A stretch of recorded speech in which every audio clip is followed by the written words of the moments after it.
What's the YouTube? Dale here from Zephyr War Games, and today I am bringing you the return of Dinos. That's right, the brand new support we received is absolutely insane.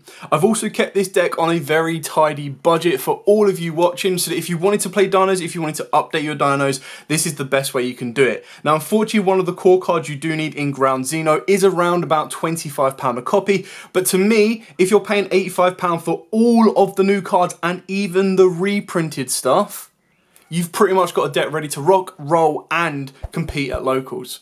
So with all that out of the way, please smash that like button, hit that notification bell, and subscribe. At the end of the video, I will also show you the brand new 2-card combo that gets you an insane board. So let's dive headfirst into this profile and show you exactly what we've got.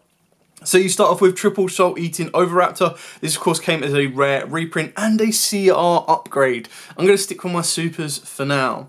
Then we are now going quite heavy on the babies. So we are playing triple Baby Cerosaurus and 2 Petite Pterodon. And the reason we're going to be doing this is because Ground XENO destroys these, triggers their effects, and lets you go absolutely ham. So you definitely want to be going around these ratios. I wouldn't go 3 and 3. I feel that 3 and 3 is too much in my opinion, but triple baby and then double petite works out perfectly. Then of course we have got 2 of the Mac Daddy. Probably and still, in my opinion, one of the best and strongest main deck boss monsters on his own. Absolutely insane, and the fact that he can actually synergize with the brand new Giant Hauser is insane. The fact that this can loop back off of the back of a UCT pop is mental. And then of course we've got the 2 Archosaur. Again, everything I've shown you here has been reprinted as rares in the set. One little engine that hasn't been reprinted, but you should be able to pick up a Scrap Raptor as it's had 3 prints, common, super, and ultra. And then of course you do have the Scrap Chimera, which might cost you a little bit, but if you don't want to play the Scrap engine, you can cut this out. And this has only had 2 prints, I believe, so it's had a super and then obviously a gold rare. Then we do have the brand new XENO. This card is mental for the deck alongside the Grand XENO for the pure fact that if a card or cards is destroyed by Battle card effect anywhere, you can special summon this card from the hand. And the best thing is, it's an if effect, which is why Grand XENO works so well, because you activate Grand XENO, you search out the XENO Meteorus, you then pop the baby in the hand, and then on the new chain, because you've got this in the hand, it kind of like works like Salaman Great Gazelle, you can then just special summon it down. It's like, what? Really? So, during the main phase, you can destroy 1 Dino monster from your hand or field, special summon a Dino normal monster from your hand or deck. Now, also, you cannot special summon monsters from the extra deck for the rest of the turn, except Dragon, Dinos, Sea Serpents, or Worm monsters. Now, keep in mind, that is only if you use it during the main to destroy a Dino effect. If you don't do that, you're good to summon whatever you want. Then of course we do have the 1 Frosaurus, so you can play the level 4 in Megalo Smasher as the vanilla, but the deck now does need to run a vanilla. So the idea behind this is the level 6, so it unlocks you your rank 6 plays. It can also be used as synchro material as a level 6 with the Scrap Raptor, but keep in mind the XENO is a tuner itself, so in most of the high cost builds, the idea will be that you're going to use XENO and something like any of your level 4s, and that's going to be able to get you into a Baron. But in this one, because we're going to budget, we're going to change that up a little bit as well. Then of course you've got the 1 Misc. That is still very, very playable with the 1 Misc. You would love to have it at 3, but sadly we've got it at 1. We're going to rock it at 1, and we're going to utilize it at 1. Then of course the 1 Giant Rex. I have decided to play the 1 Dogoran. I just like the fact that in this current format, having direct access to a kaiju can be incredibly important. The fact you don't need to clog the deck down by running multiples of it or multiple kaijus, and the fact that you can search it, you can utilize it as a dino as well as utilizing it as a board breaking kaiju, just means it's invaluable. Now you can very easily put it to the side deck if you want, but it's just one of the ones you can't always guarantee to go first, but you can't also guarantee that you're going to be going, well, you could guarantee you're going to be going second more times than not, or at least have a higher chance to do so. We've then got, of course, the 1 Prankertops. Again, this is kind of like the kaiju in the sense you don't have to play it, but the fact of the matter is, like in the main deck, the fact of the matter is that this is different from the kaiju, is that you can actually special summon this. One funny thing to mention about the kaiju as well is if you're thinking extra big brain play and you think your opponent is going to be playing in the kaijus, it's very funny. You can actually summon the kaiju to your board through your dino effects, and then they can't kaiju you because you control kaiju. And it's like, okay, cool. So you've sided in your 4 kaijus, or you're playing Vanquished Souls, and you're going to search out a kaiju, and then you go, right, okay, cool, kaiju a monster, and you're like, you're going to have to take that back because I already control a kaiju. You can't actually kaiju my UCT. I then choosing to play Lithosagam. Again, this got a nice little reprint in the set as well. But you don't have to play this. You can completely change it if you want to. It's just an insanely powerful card. Like, this popped 2 babies. If it didn't have an additional effect to the back of that as well, that would still be broken. Because you're like, okay, cool, 2 baby summons for free? And then you're like, oh, by the way, I also get to look at your extra deck and rip cards from it. It's like, didn't we just ban Mind Hacker for nearly the same thing? But this one's like, okay, cool. Up against Cash, I'm worried about Rise Heart because I want my stuff in the graveyard. Get rid of that one. Get rid of that one. Get rid of that one. It's such a good card. Now, unfortunately, it is 3 monsters with different names, so trying to hit Vanquished Souls Link 1, not gonna happen. But when you look at your opponent's extra deck, not only do you get knowledge on what they're playing, you also get to cherry pick. It's like, okay, cool, I'm worried about a Baron, I'm worried about a Borosword, or I'm worried about an access code. Like, you just get them out of the extra. And then, of course, for the last monsters, I'm playing 2 Ghost Bell and 2 Ash Blossom. Now, the reason we're playing these is not only are they very good hand traps in the current format, but they also act as a bridge for Small World as a bit of a preview. Now, obviously, to keep this deck budget, you can't be playing Prosperity. Another option is Extravagance, but because your extra deck is so varied, you kind of don't want to risk playing freeze of certain cards, because in the past, when we were playing Extrav as the Dino, in the Dino deck, you were able to pretty much play free Dolka, free Lagia, free Link Karibo, and it was just like, okay, you don't really want to be clogging your extra deck down. You want to have a bit of flexibility. So our alternative to Extrav and our budget option to Prosperity is, of course, Small World, and these are great bridges. And just kind of imagine this, like if you don't open up a baby, but you open up Lithosagam, you go, okay, cool, Lithosagam into Bell into a baby. And it's like, okay, cool, we've got that connection going. And then you've also got Ash that can get you into a Misk. If you're like, oh, I really think Nibiru is going to wreck me here and I don't have a way to get the Misk naturally, I can go, okay, cool, Small World, you can reveal your Dogoran, you can also reveal your XENO and get you into Ash, and then Ash can then get you into Misk. So it's kind of going from there. And for those of you that are unfamiliar with how the bridges work, keep in mind the only thing that Ash shares with Miscellaneous is the fact there's a fire. On top of that as well, if you don't open up XENO, you can also go Ash into XENO, because again, the only thing it matches is the attribute of being fire. With the Earth, you've got access to, like I've said before, your babies, but you also have access to your scrap engine as well, because again, the only thing that these share is the fact that they are Earth attribute. So that's kind of why we are rocking and rolling with the Small World play. Still very, very good as well. It would have been a lot better if we could be using stuff like Small World, Prosperity, all of that with Gamma, but Gamma is no longer at 3. And then the card that is going to not break the bank, but it's definitely going to hit your back pocket. You can do this bit by bit, trying to get this. Like if you're able to pull one or a friend trade you one, definitely, like I wouldn't not include it in the deck. I would still always play it, whether I've got it at 1, 2, or 3. But you want to try and get to having it at 3. The card is absolutely insane. So you add a Dino Tuner or a Dinosaur Normal from your deck to the hand. Now it's rare you're going to add the Normal. You've got 2 options to add from the deck, as if that wasn't enough. Now the one you're going to want to go to, just because it gives you a free summon, is the XENO. But you can also get into your Scrap Raptor. And if that wasn't enough, you add it and then destroy 1 card in your hand. So that is how you're going to destroy your baby Ceratosaurus, which is why the combo at the end is always going to feature a XENO plus a baby. If that wasn't enough, as a very nice secondary effect, you get to banish this card from the graveyard to fusion summon a Dino Fusion monster from your extra deck using monsters from your hand or field as material. So that's how you're going to get into your Giant Zowser. Now this is obviously a 3800 boss monster, but when we get to the extra deck, I'll explain, but its effect lets it float under UCT. And then of course we've got Triple Fossil Dig, you know, such an insane card. Like the fact that a card like this exists for dinos, it's basically a rotor for dinos, and rotors are 1, this is a 3. So you add a level 6 or lower dino from the deck to the hand, not once per turn, but this deck does run headfirst into a draw. There are ways to play around a draw, but they will come in futures. And then we've got field spells. We've got double Lost World with 1 Diagram and a single Terraforming. Now, you don't have to play Diagram, but this is actually quite nice because, again, Diagram, pop a baby, get a free plus. search out a Lithosagon. And then off of that 3+, that 3+ can very easily be an Oviraptor. Oviraptor goes, all right, cool, let's search another baby. Lithosagon, pop, pop, let's look at your extra deck. Cool, get rid of those threats and continue to play. Lost World, we all know how insane that card is. Like, a lot of people just think, okay, cool, it's just giving your opponent a token and then you can destroy it and destroy a baby in deck. Yes, that is. However, what you've also got to remember is the second you give your opponent that Dino token, not only does it stop them being able to imperm you, but it stops them being able to evenly you. It also stops them being able to lightning storm you. And especially if you're against Kashteras, it stops them special summoning stuff for free.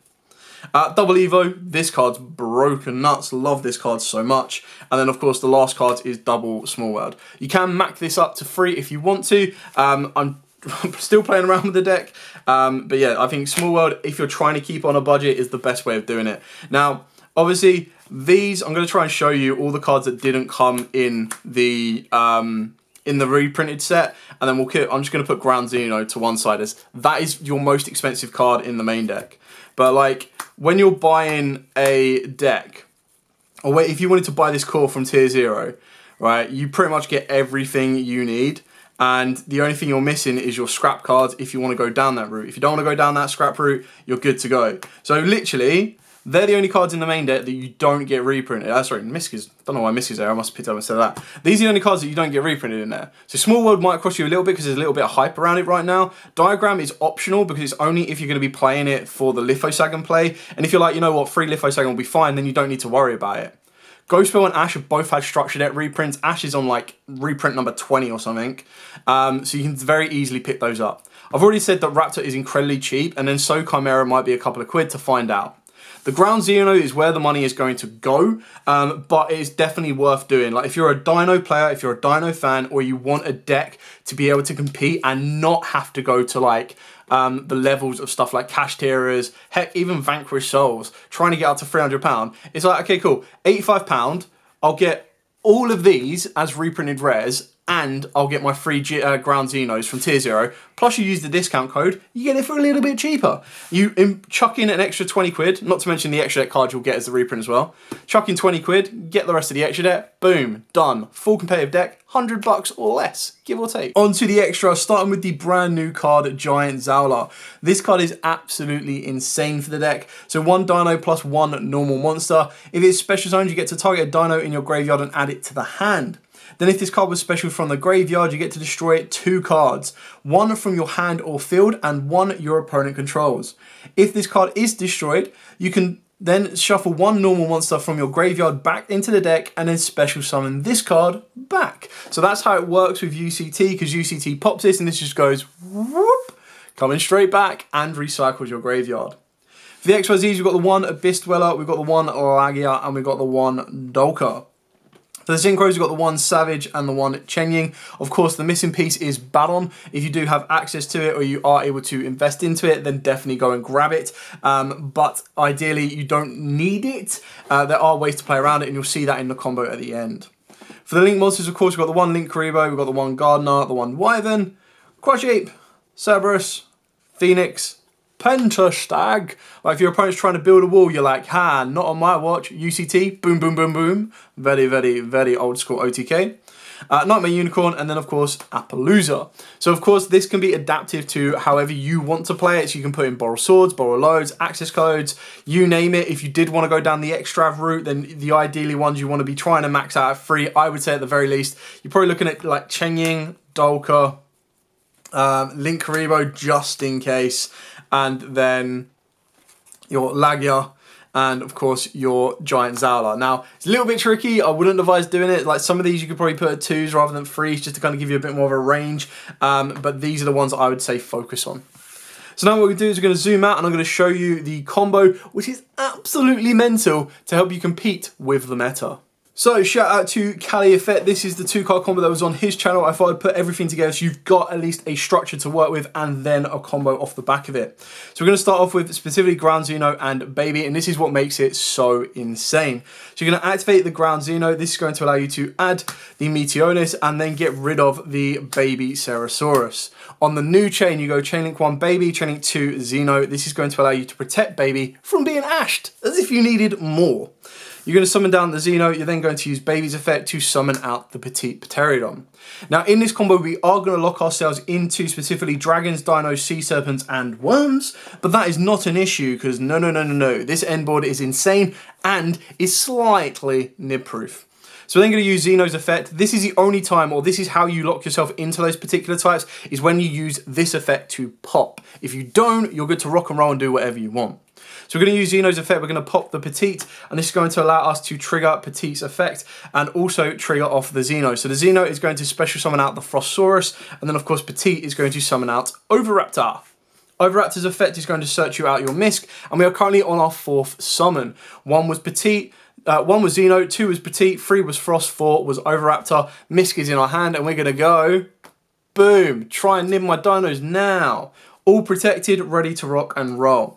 We're then going to use Misc from the graveyard, banish itself, and Petite. You kind of want to leave Baby in the graveyard because you're going to loop it around a couple of times. This is going to let you summon out the Baby from the deck, and this is where we're going to do Loop Baby number 1. Effect of Oviraptor to target this one and the Baby in the graveyard, and just swap. In doing so, you will then be able to trigger the Baby Cerosaurus in the graveyard again and summon out the Archosaur. Archosaur effect will now trigger on summon, popping the Baby again, searching you out a double Evo. The Baby effect in the graveyard for the 3rd time this turn already is going to give us the Raptor, not to mention we've also used Petite Pterodon as well. Now at this point is when you want to use the Ground XENO's fusion ability, so you're going to banish this from the graveyard and you're going to fuse with your Archosaur and your Frost and go into your Giant Zawa. This card is absolutely insane because on summon it will allow us to add back a Baby to the hand. Now believe it or not, we haven't even normal summoned this turn. That's how insane this is. So we're going to normal summon down the Baby. We're going to use the Scrap Raptor effect to destroy the Baby, gaining us an additional normal summon this turn, and triggering the Baby again to summon a Giant Rex from the deck. It's now at this point that you want to use Giant Rex and Scrap Raptor, specifically these two, because should anything happen, should your Scrap Wyvern get Nibiru'd, they're basically trading a Nibiru token for your Scrap Wyvern, you are still able to play because you'll be able to use Pill. Pill can then banish Rex and another, and that will allow you to go from there. So at this point here, of course, you are going to use Scrap's effect. You're going to be able to bring back Raptor, destroy Raptor, add a Chimera off of the back of the Raptor effect, and summon a Raptor off of the back of the Wyvern effect, and that Raptor is then going to pop the Wyvern, so you're now in a very, very good position. Now before you go any further, you now want to clear up a bit of space, so you can synchro if you want to into a Savage Dragon, as it is a dragon, and that will then basically allow you to equip it with Wyvern. So it's whether you want the Omni Negate, or whether you want the Monster Negate, or a double Monster Negate in the form of Dulka, or if you want the Summon or Spell and Trap Negate in the form of Lagia. So entirely up to you which way you'd want to go, and go kind of take it from there. So now at this point, of course, you're going to want to use your additional normal suit to get you your Scrap Chimera and use the effect to revive the Raptor. Now, unfortunately, Chimera cannot be used as synchro material except for the synchro summon of a Scrap monster. So unless you're going to be playing a Scrap synchro, which isn't that great, your next best option is to overlay both of these and go into a Dweller. And the reason we are specifically going into Dweller is because, remember, at the start of the turn, we are locked into dragons, dinos, sea serpents, or worms. So you can't actually go anywhere else. And unfortunately, because the Chimera is not a dragon, or a dino, sorry, we can't get into a Lagia or a Dulka. We're now at the point where we're going to activate our double Evo Pill. You're going to banish your Giant Rex from the graveyard and the Wyvern from the graveyard, and you're going to summon out the UCT. In doing so, the Giant Rex effect will trigger to summon itself back, and remembering back to right at the start where XENO was just sitting there chilling, well, we're now going to synchro these two together, and this is going to give you your Sovereign Chengying. Now, Sovereign Chengying is a worm, which is why you're able to make it, and your board is mighty impressive. Keeping in mind as well, you will still have 3 random cards in your hand that can be additional hand traps, additional extenders, more control to get to Fossil Dig earlier, or even more protection. Now, what we currently sit with, depending on whether you've gone with Lagia, Savage, you name it, you've got the ability to activate Abyss Dweller nice and early. That's the only way you're going to be able to play around something like a Dark Ruler no more. On top of that, as it wasn't enough, you've got the float ability of your Giant Zalzar, not to mention the Chengying as well. It's absolutely insane. So, in this example here, let's go with the Dweller. We'll then be able to, at some point, let's say we've used Lagia. We can then use UCT to get rid of the Giant Hauser. This will then Book of Moon all your opponent's monsters, and because you've done that, you can then use the effect of the Giant Hauser, because it was destroyed on the field, to come back, shuffling the vanilla Frostsaurus back into the deck. And on top of that, if it wasn't enough, you also get the ability, because it's just if this card is special summoned, you get to add a dino back from the grave to the hand. So you've got plenty of options here. You can add back the baby should you want to go Giant Hauser's effect to destroy the baby, pop and pop. But you're going to go for Oviraptor for a follow-up the next turn, because you know what? Second UCT can never hurt. Then you're going to use the effect to destroy one card on your field, one card on your opponent's field. So you go to attempt to destroy the Chengying. You then use the Chengying effect to protect itself by banishing a card from the graveyard. So let's get rid of double Evo. And then you get to banish one from your opponent's field and from their graveyard. So ultimately what you've done is you've negated a spell or a trap, or you've negated the summon of a monster. Or if you've gone with Savage, you've had an Omni negate. Or you've gone with Dulka, you've got 2 monster negates. You've locked off your opponent's entire graveyard. You've popped one card on your opponent's field. You've Book of Mooned their entire field, you've banished one from their field and one from their graveyard, plus you've got an Oviraptor back for the setup of the next turn, 3 additional cards in the hand, and if that wasn't enough, at the base minimum, you have 5 cards banished, meaning Chengying is going to be a nice little buff of 500 and all your opponents are going to be debuffed by 500. Imagine if you were to add a Lost World to this and all of your opponent's monsters are going to be debuffed by 1000 attack, and they've got to deal with a 3500 boss monster, a 3k defender, a 3200 defender, and then whether you want to put these in attack or defense. Absolutely insane. Love it. It is a very long combo. There's loads of little intricate steps. So I would highly advise, if you wanted to go down this route, that you learn this over and over and over. There are so many different combos that come off the back of the Ground Xeno and a baby or Petite Pterodon, you name it. It's absolutely insane. So I hope this video has helped. I hope this has given you a couple of ideas on trying to keep the cost down. Like, don't look at the deck, go, oh, I need a Baron, that's it, I'm not going to build it. You kind of need to look at the deck and go, ooh, I need Ground Xenos. They're the first card I should be going for. Especially with the hype of Vanquished Souls right now, I feel you could very easily slip in there. Like, if your friend's going to go and buy loads of this stuff and go, I want the Hungry Burgers and I wanted Vanquished Souls, I ended up getting these Dino bits I don't really want, you've got a very good option to get some trade bait in there as well. Anyway, thank you so much for watching. I hope you liked this video. If you have any questions at all, by all means, please put them in the comments down below. I will be more than happy to answer them for you. But for now, as absolutely always, stay safe and, of course, happy dueling.